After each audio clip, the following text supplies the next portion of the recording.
Okay guys, today I'm going to be reacting to this video by My Story Anime.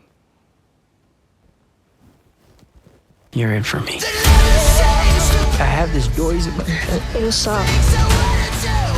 Sometimes I feel like I've already seen everything that's gonna happen, and it's a nightmare. Cherry, rated R, exclusively on Apple TV+. I was walking upstairs to give my dad a goodnight kiss before going to bed when suddenly I heard a loud crash from his room. Oh my god, Dad! I can't show you what happened because it's too much for YouTube, but I can tell you that the last words my dad said were, the attic, before he fell into a coma. Hi, I'm Miley, and I live in Finland. I'm sure everyone will learn something from my story. That's why I decided to share it on this channel. I felt the world crashing down around me. Ever since Mom and my older siblings had left, Dad was the only family I'd had. I knew they hated him, but I had to tell them about this. After all, he was their dad too.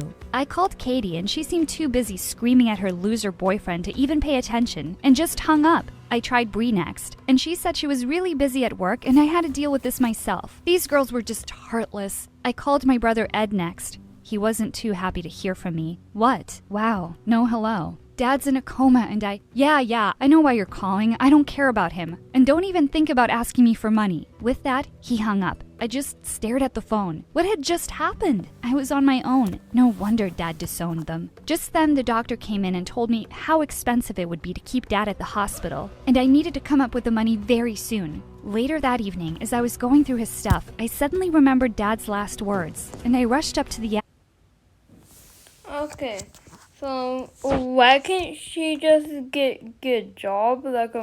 It's not that hard. Like a McDonald's, I don't know, Burger King, Target, I don't know. But she can just get a job. Simple. I opened a box with Dad's stuff in it. There was a document in there with instructions for me. I had to meet a guy called Eric and use the secret word green apple. I quickly called the number it said and agreed to meet him the following day. I couldn't wait for school to be over the next day so I could meet this Eric guy and figure out what the big secret was. I was so lost in my thoughts I didn't even see Chris. Guys, don't call strangers. On paper in a box. Don't call numbers on paper in a box. Yes.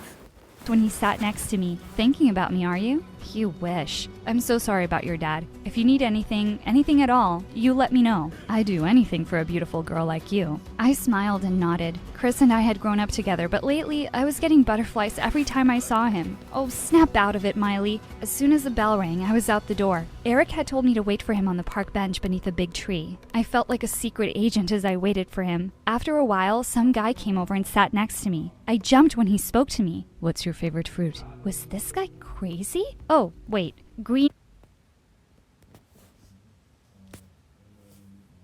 apple? The guy took off his cap and introduced himself as Eric. Okay, he was definitely not what I was expecting. I was expecting an old guy with wrinkles, but this guy was babelicious. I was already picturing our wedding. I just wanted to make sure. Oh, I'm sure. What? I'm sure you wanted to be sure. Why couldn't my brain and tongue work together? Yeah, anyway, your dad's 28 million is all yours. It'll take a few days to sort out, okay? What? $28 million? He must think I'm slow or something. Yeah, sure. You might want to have an adult with you to sort this out as you're under 18. I ran off after the meeting, still reeling with shock. This was... Whoa. If he has $28 million, they would have been living in a mansion and have very expensive cars. They're not living like a suburban with a minivan. For instance, you do live in suburban, it's just that like with $28 million, they would have been in a bigger house and a different car.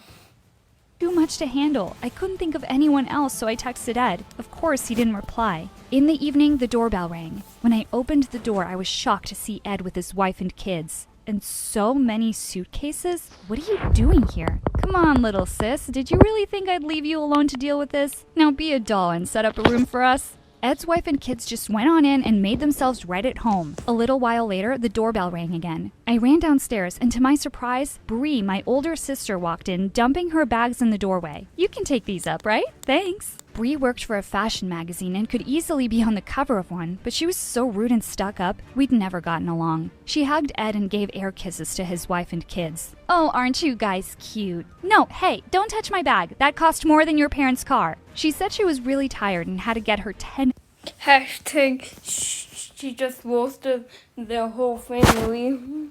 hours of beauty sleep, so she went straight up and set up camp in my room. Bree, this is my room. Go and sleep in the guest room. It used to be my room, and it gets the best sunlight. I gotta do my yoga early in the morning. Now get out. I grabbed my stuff and slammed at the door. I was halfway down the stairs when Bree started screaming. When I opened the door, I couldn't stop laughing. Get this monster away from me! Relax, Bree. Meet Tiny. He's my pet. Bree grabbed her blanket and rushed out of the room. I gave Tiny an extra treat for getting rid of that evil witch. The next morning, as I was about to get ready, the little devils pushed their way into the bathroom and ran off with a toothpaste. As I ran after them, I felt like something had stabbed me in the foot. Damn these Legos. I hobbled to my room and quickly ran out of the house to get away from all the madness. I told Chris about how my siblings had shown up and how annoying they were. Don't worry, babe, I'll come over and help you. Right now, I just needed help staying awake in class. I barely slept the night before. I just felt so overwhelmed. The day flew by and I sleepwalked through most of it. As I was walking home, I saw Eric outside a coffee shop. My heart skipped a beat as I saw him. I didn't want him to think I was stalking him, but just as I was about to walk away, he waved to me. Hey, I've been waiting for you to call me. Was I being pranked? Eric had been expecting me to call? Have you decided about what you want to do with the money?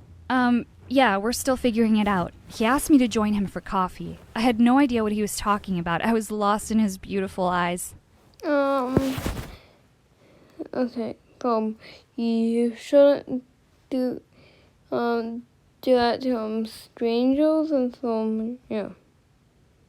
And also, I'm gonna stop recording right now, so